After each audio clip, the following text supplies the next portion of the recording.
नमस्कार, आप देख रहे हैं द CI न्यूज। देश दुनिया की 25 बड़ी खबरों में स्वागत है आपका। चलिए जानते हैं आज देश दुनिया की 25 महत्वपूर्ण और बड़ी खबरें। दुनिया में दस्तक दी एक और कोरोना से भी 7 गुना ज्यादा खतरनाक बीमारी डिजीज एक्स। कोरोना से 20 गुना ज्यादा होंगी मौतें। WHO ने पूरी दुनिया में जारी की चेतावनी। इस रहस्यमयी रोग एक्स का कारण अभी तक नहीं चला पता, लेकिन यह अभी से मानी जा रही माइक्रोबियल खतरा। लोकसभा चुनाव से पहले गरीबों को मोदी सरकार ने दिया बड़ा तोहफा। दोगुनी हुई आयुष्मान भारत हेल्थ स्कीम की कवर राशि। कवरेज की राशि को बढ़ाकर 10 लाख रुपए प्रति परिवार किया। पहले ये राशि मात्र 5 लाख रुपए थी। गहलोत सरकार की 25 लाख तक फ्री इलाज वाली चिरंजीवी योजना को बंद करके लागू की गई आयुष्मान भारत योजना। पूरे देश में गर्भवती महिलाएं चाहती हैं 22 जनवरी को पैदा हो उनका बच्चा। राजस्थान यूपी में हॉस्पिटल हुए बुक। ज्योतिषी बोले रामलला की प्राण प्रतिष्ठा के दिन 84 सेकंड का शुभ मुहूर्त। महिलाओं की मान्यता है कि इस दौरान जन्म लेने वाले बच्चे भगवान श्री राम की तरह होंगे पराक्रमी। राजस्थान में एक बार फिर आरक्षण आंदोलन। धौलपुर भरतपुर के जाटों ने डाला महापड़ाव। पटरियां उखाड़ने, ट्रेन रोकने और हाईवे जाम करने की चेतावनी। सरकार को दिया 22 जनवरी तक आरक्षण देने का अल्टीमेटम। भरतपुर जयचोली स्टेशन पर भारी पुलिस बल तैनात। इस वक्त की बड़ी खबर। राजस्थान कर्मचारी चयन बोर्ड ने ANM, JNM और कृषि प्रयोजक भर्ती परीक्षा की तारीख का किया ऐलान। अभ्यर्थियों को पहली बार OMR सीट में मिलेगा 5वां ऑप्शन। खाली छोड़ने पर होगी नेगेटिव मार्किंग। तीनों भर्ती परीक्षाओं में 2.5 लाख से ज्यादा अभ्यर्थी होंगे शामिल। तो क्या बीजेपी में शामिल होंगी पूर्व राष्ट्रपति प्रणब मुखर्जी की बेटी शर्मिष्ठा मुखर्जी? पीएम मोदी से मुलाकात कर अपने पिता प्रणब मुखर्जी पर लिखी किताब प्रणब माई फादर भेंट की। ट्विटर पर साफ कर दिया रूप। कहा, मैं राजनीति छोड़ चुकी हूं। शर्मिष्ठा मुखर्जी कांग्रेस और राहुल गांधी पर भी अनदेखी करने के लगा चुकी है आरोप। देश के 4 धाम में से एक 12वीं सदी में बने ओडिशा के पुरी जगन्नाथ मंदिर हेरिटेज कॉरिडोर का मुख्यमंत्री नवीन पटनायक और मंदिर गजपति दिव्या सिंह के साथ किया उद्घाटन। सूर्य पूजा हवन के साथ अनुष्ठान किया गया। 800 करोड़ रुपए में बनकर तैयार हुआ ये 75 मीटर चौड़ा गलियारा। जयपुर नगर निगम ग्रेटर का बजट आएगा आज। गायों के चारे पानी में नहीं होगा इजाफा। नगर निगम ग्रेटर के बजट में सफाई, कचरा कलेक्शन और रोड लाइट पर होगा फोकस। नगर निगम इस साल साफ सफाई, सड़क निर्माण, रोड लाइट्स में खर्च करेगा 500 करोड़ रुपए। लोकसभा चुनाव से पहले सरकार आम आदमी को दे सकती है बड़ा तोहफा। पेट्रोल डीजल 10 रुपए हो सकता है सस्ता। एक साल में क्रूड ऑयल के दाम 15% तक गिरे। तेल कंपनियों का मुनाफा बढ़ा। अभी देश में पेट्रोल डीजल की बेस प्राइस मात्र 57 रुपए प्रति लीटर। जयपुर में पहली बार हो रहा है ऐसा कार्यक्रम। 100 से ज्यादा सिंगर एक साथ गाएंगे गाना। अयोध्या नगरी भी दिखेगी। पूरे शहर को सजाया जाएगा। बनेगी दिवाली। 22 जनवरी तक शहर में होने वाला है बहुत कुछ खास। तेलंगाना सरकार और अडानी ग्रुप के बीच हुई 12,400 करोड़ रुपए की डील। दावोस में चल रही वर्ल्ड इकोनॉमिक फोरम के चलते तेलंगाना के CM रेवंत रेड्डी और अडानी ग्रुप के चेयरमैन गौतम अडानी की मौजूदगी में समझौते पर हुए हस्ताक्षर। अब आगे क्या करेगा मालदीव? भारत से पंगा लेना पड़ा भारी। हर दिन हो रहा 8.5 करोड़ का नुकसान। भारतीयों के बाइकआउट की वजह से मालदीव के 44,000 परिवारों पर छाया संकट। भारतीयों की नाराजगी के कारण बुरी तरह प्रभावित हुई टूरिज्म इंडस्ट्री। भारतीय टूरिस्ट हर साल मालदीव पर खर्च करते हैं 38 करोड़ डॉलर। HDFC बैंक के शेयरों में आई 2 साल की सबसे बड़ी गिरावट। इंडियन मार्केट में मच सकता है हाहाकार। HDFC बैंक के अमेरिकी सूचीबद्ध शेयर जिन्हें ADR कहा जाता है 7% गिरकर 61.71 प्रति डॉलर पर हुए बंद। कारोबार के दौरान ADR आया अप्रैल 2021 के सबसे निचले स्तर पर। दुनिया को फिर बर्बादी की राह पर लाएगा चीन। कोविड जैसे घातक वायरस का चूहों पर कर रहा है एक्सपेरिमेंट। सच्चाई आई सामने। चीन के द्वारा चूहों पर किए गए जानलेवा प्रयोग के नतीजे काफी खतरनाक थे। कोरोना वायरस भी चाइना की वुहान लैब से ही निकला था। ईरान के एयर स्ट्राइक हमले से बौखलाया पाकिस्तान। गंभीर परिणामों की दी धमकी। कहा, हमारी संप्रभुता का उल्लंघन हुआ। मंगलवार को ईरान ने एयर स्ट्राइक कर पाकिस्तान के 2 आतंकवादी संगठनों का किया था खात्मा। आस्था में भक्ति की मिसाल आई सामने। रामलला की मूर्ति बनाते समय मूर्तिकार योगीराज के साथ हुआ बड़ा हादसा। आंख में घुसा मूर्ति का एक बड़ा पत्थर, फिर भी नहीं रुका काम। प्राण प्रतिष्ठा में 54 देशों के 100 प्रतिनिधि रामलला के होंगे मेहमान। आप भी करें भव्य दर्शन।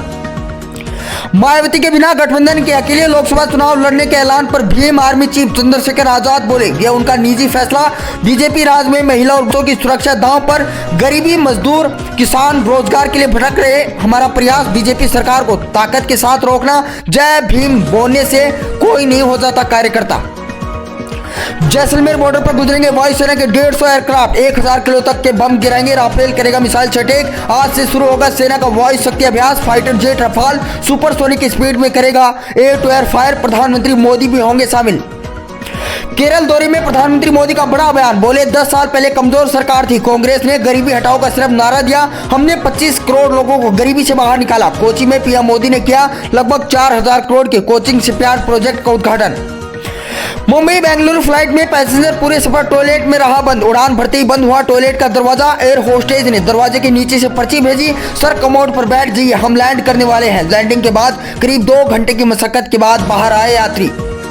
तृणमूल कांग्रेस नेता महुआ मोहित्री को फौरन सरकारी बंगला खाली करने का मिला नोटिस। कैश फॉर कवरी केस में 8 दिसंबर को महुआ को सांसदी से किया गया था सस्पेंड। इससे पहले भी मिले 2 नोटिस। बिजनेसमैन से पैसे लेकर संसद में सवाल पूछने का लगा था आरोप। भारत जोड़ो न्याय यात्रा का चौथा दिन, नागालैंड में बोले राहुल गांधी, कहा प्रधानमंत्री मोदी ने 9 साल पहले नागा संधि को लेकर किया था आपसे एक झूठा वादा, जिस पर अभी तक कुछ नहीं हुआ, इसे लेकर मैं शर्मिंदा हूं। यात्रा का मकसद लोगों की बात सुनना, जमीनी स्तर को समझना और फिर उस पर कार्रवाई करना। भारतीय मुद्रा रुपए में अमेरिकी डॉलर के मुकाबले 3 पैसे की गिरावट, शेयर बाजार में भी दिखा असर। अब यह एक यूएस डॉलर की तुलना में सिर्फ 83.15 पर रुका। एचडीएफसी बैंक के शेयरों में गिरावट की वजह आई सामने। देश को मिला सबसे बड़ा डॉकयार्ड, प्रधानमंत्री मोदी बोले हम समंदर में बढ़ा रहे अपनी ताकत। केरल दौरे पर पीएम मोदी ने देश को सौंपा विश्व का सबसे बड़ा कोचिन शिपयार्ड। केरल के त्रिशूर जिले में विख्यात त्रिप्रयाग श्री राम स्वामी मंदिर में की पूजा अर्चना।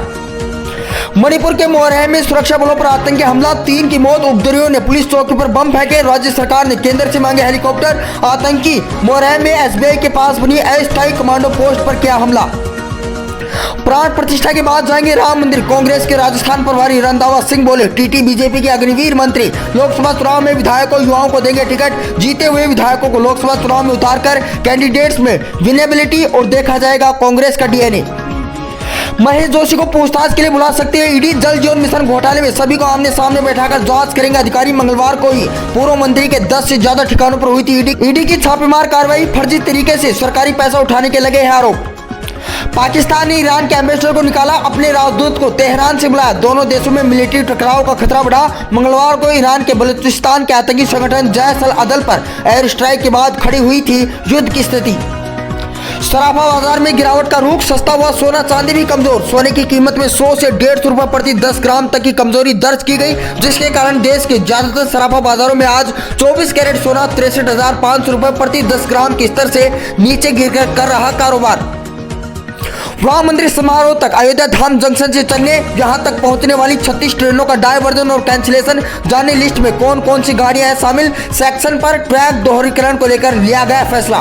बिहार के पूर्व मुख्यमंत्री और आरजेडी चीफ लालू प्रसाद यादव ने साफ किया अपना रुख, राम मंदिर के प्राण प्रतिष्ठा समारोह में नहीं जाऊंगा। लालू यादव से पहले कांग्रेस, बसपा, आम आदमी पार्टी और अखिलेश यादव की समाजवादी पार्टी भी प्राण प्रतिष्ठा में जाने से कर चुकी है मना। तंबू में 2 गुड़िया रखकर उसे राम कह दिया। रामलला की प्राण प्रतिष्ठा से पहले कांग्रेस नेता और कर्नाटक सरकार के मंत्री के.एन. राजन्ना के बिगड़े बोल, कहा राम मंदिर का इतिहास हजारों साल का है, लेकिन बीजेपी इसे चुनाव के टाइम पर मंदिर का उद्घाटन कर लोगों को दे रही धोखा। अब आप भी बिना नेट के फोन में चला पाएंगे टीवी। सूचना और प्रसारण मंत्रालय 19 राज्यों में जल्द शुरू करेगा D2M यानी डायरेक्ट टू द मोबाइल की सुविधा। बता दें कि D2M में मल्टीमीडिया सामग्री बिना डेटा के प्रसारित होती है और आप लाइव टीवी, फिल्में आदि देख सकते हैं। ये ठीक फ्री डिश की तरह ही करेगा काम। बांग्लादेश में ईडी की टीम पर हमले के मामले में हाईकोर्ट का आदेश, सीबीआई और पुलिस की ज्वाइंट एसआईटी करेगी जांच। मिनिस्टर के घर पर रेड मारने गई ईडी टीम पर लगभग 1000 से ज्यादा लोगों ने किया था हमला। ईडी पर महिलाओं से छेड़छाड़ के लगे थे आरोप। सरकार ने देश की top NGO centre for policy research का FCRA लाइसेंस किया रद्द, विदेशी फंडिंग कानून के उल्लंघन का आरोप। कांग्रेस नेता मणिशंकर अय्यर की बेटी है संस्था की CEO।